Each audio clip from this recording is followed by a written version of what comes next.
Today we're going to be rebuilding a Ridgid angle grinder. It's a model R1020. I'll show you the parts needed and how to do it. First thing we're going to do is start off by checking the brushes. Let's see what those look like. I'm going to replace these regardless.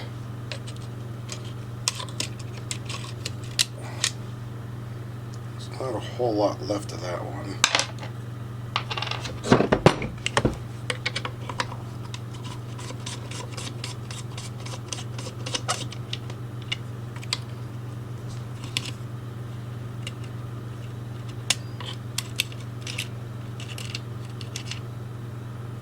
They're about the same, so we're going to replace those anyway. Next we're going to take out all of these screws. Small one up there at the top, and the 4 here that hold this gearbox on. Alright, got everything taken apart here. Just going to separate this. One of the biggest problems I see with these is this bearing here on the end of the motor. I did another one of these earlier in the day, and this here is all that's left of the bearing. That's just the inner race, and as you can see, it's damaged the end of the shaft here. So this one seems to be okay, but this bearing comes with the motor assembly. You can't buy this separate, but we're going to replace all of this. Alright, we're going to take apart this release here so we can separate the motor housing.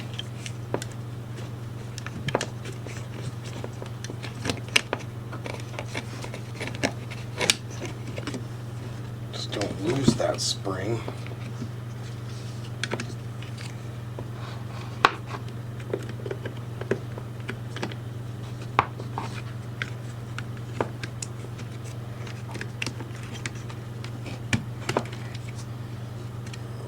Take that out.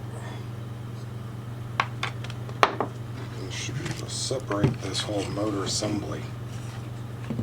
Now there's one Phillips screw here.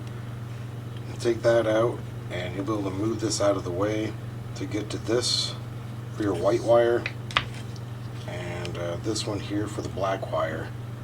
Then we can work with just this part by itself.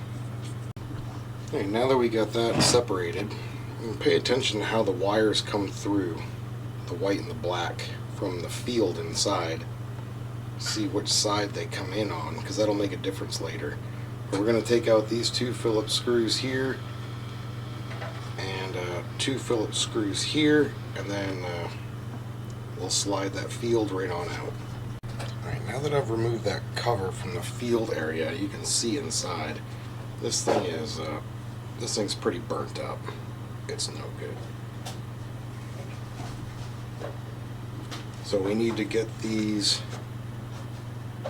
brush holders on each side out so we can put it into our brand new motor housing assembly.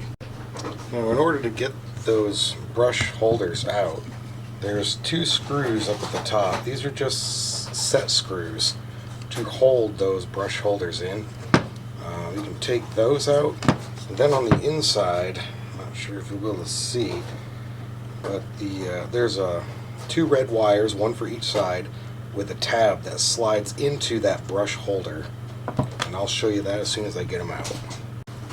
I removed the 2 set screws and 1 brush holder, and the other one, if you can see the end of the brush down in here, the holder itself, you just kind of pry. Okay, so we're pretty much done with the old motor housing. We've got our brush holders out. Now on the brush holder, there's a slot here on the side, on either side of it. That's where the red wire to the field is going to go. I'll show you that when we dig the field out and put these back in. But right now, in reverse order, we're just going to be working with this part. We're going to put the field in it, paying attention to which way those wires came out, and start assembly. Okay, we're going to be unboxing our new motor assembly that comes with the field. There's the part number for it from Ridgid. We got the field assembly and the motor.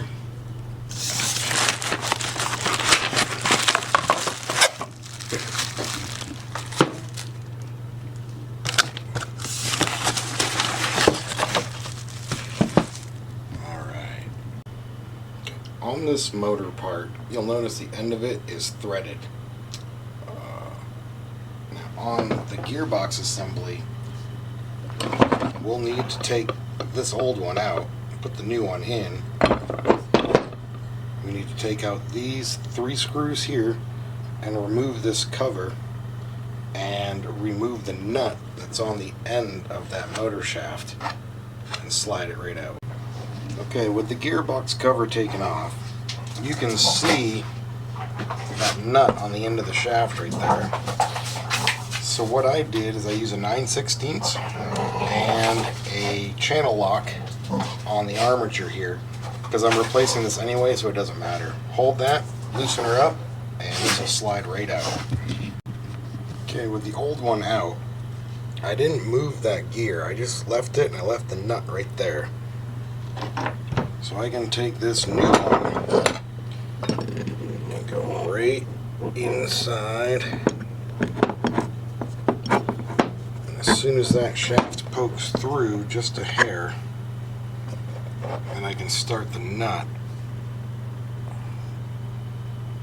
And I'm using a 9/16 on that, and I'm just going to muckle on to this and hold it as tight as I can and get that nut as tight as I can so that I don't damage this with channel locks. Okay, so we're back at the field and the motor housing. If I can get this camera to cooperate with me.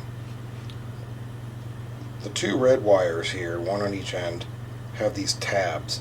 And these tabs slide in right at the top here. You can see a little slit, or on this side, whichever side is best once we get it put inside here.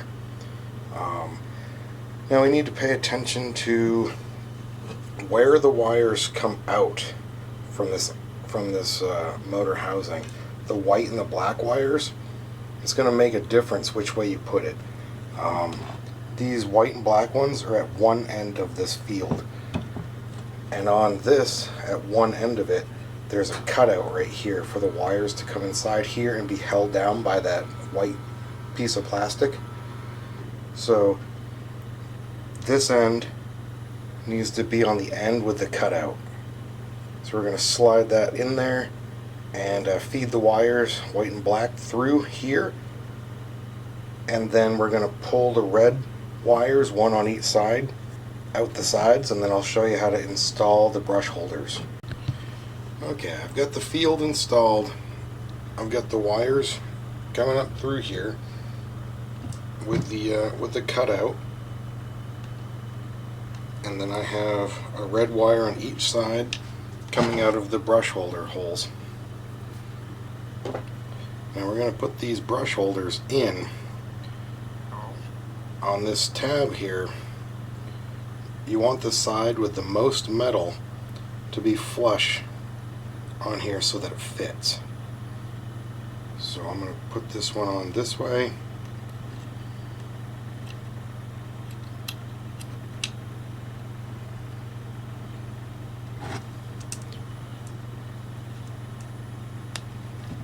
That slides right down in there like so, and it snaps, and it's hard as hell to pull it out. Once it's in there, you're good to go. Do that to the other side. And then these brush holders have a flat spot on each side so that they can only fit in that hole one direction. So when you get this in, I like to have the red wires here towards the towards this side, and you'll have to tuck the wires away. You can refer to your old motor housing to see how they were set up in there. But I'm going to put them in this direction, and it takes a little finesse, a little bit of force. You got to get them in there and then push and snap. Okay, we've got the brush holders installed on both sides. Now inside here, we'll need to move these red wires out of the way of the armature.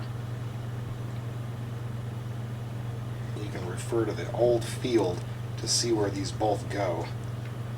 But we got to tuck them up away. I'll show you as soon as I get them put in their home. And then it's on to final assembly. Okay, I got the wires all tucked away where they're supposed to be. Seen there or not? Okay. And they're both out of the way and they're hooked into their little respective homes.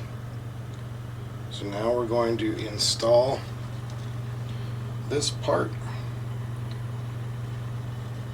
Now on this thing you've got this one flat spot right here. The other side is round. It's the same with this thing. This cutout goes on the square part. The other side is round. Okay, now that the wires are tucked away, we need to put this baffle here back in. This side here is flat, the other side is round. Same as on here. You have flat and round. Let's get that all screwed in, and then we'll put it all back together. Okay, I got the baffle installed, screwed down. I just slid the armature inside, used the flat part with this cutout, and then the round part. We're going to put our 4 bolts back in to hold this gearbox on, and then we'll start working on moving the switch and the wires to the side.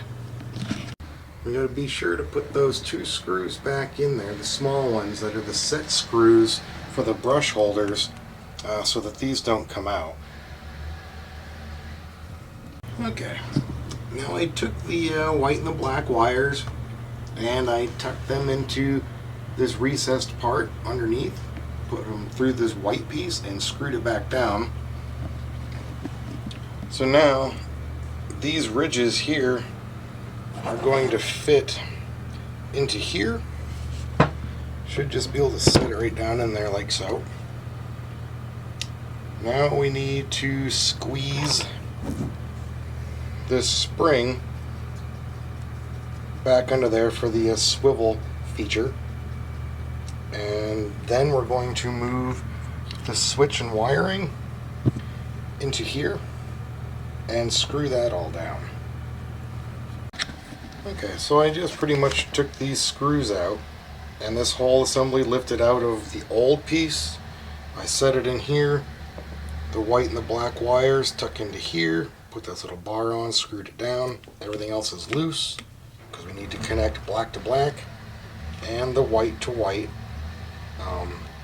and then tuck it all the way where it'll fit and not cause any interference with this. Then we'll put this back down with the 1 screw that goes through, and then the cover, and then last step will be brushes. Okay, everything's screwed back in. We got the wires, the black and the white are put back together. Everything is where it's supposed to be, nothing is in the way. So we're just going to take our cover, put our cover back on, screw it down, and put in brushes. Okay, everything's all screwed in. Now it's time for brushes, brand new brushes.